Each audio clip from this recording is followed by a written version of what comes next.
इस वक्त हम किला खैर गढ़ चोलिस्तान के अंदर है, इस मकान पर मौजूद हैं। आप इस किले की बनावट तो आहिस्ता आहिस्ता आपको दिखाएंगे, मगर आप ख़ुद अंदाज़ा करें कि किले की मोर्चाबंदी किस अंदाज में की गई है। शायद ये 2000 साल कबल बना हो या उससे भी ज़्यादा, मगर आप उस वक्त के माहिर फ़न और तमीरात का अंदाज़ देख लें कि किस अंदाज से उन्होंने कि ये ईंटों की कोई चुनाई की है। किसी जगह पर कोई सरिया नहीं है, ये पक्की ईंटों से और कच्ची मिट्टी से बना हुआ किला आहिस्ता आहिस्ता बर्बादी की तरफ गामजन है।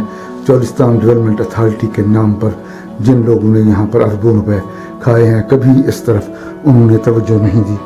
और आज हम आपको किले के मज़ीद मनाजिर आगे दिखाएंगे।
जवान तरह क्या है मंजूर अहमद सकौन थींदो वीरेंद्र साहब माल चलेंदे वधो ये माल चलेंदे वधन, मगर तुसां जदीद टेक्नोलॉजी को किवें कम गिंदे पेन कि ये देखो ये बंदा बिल्कुल ही वक्त जंगल और सहरा दे विच है, मगर ये सोलर को हीथा भी कम गिंदा पे कि अपना मोबाइल भी चार्ज पे करेंदे और अपनी ये क्या है सी ये लाइट है, ये लाइट भी चार्ज पे करेंदे और एक गावणी सुनदा पे ये सोलर एनर्जी दा कमाल।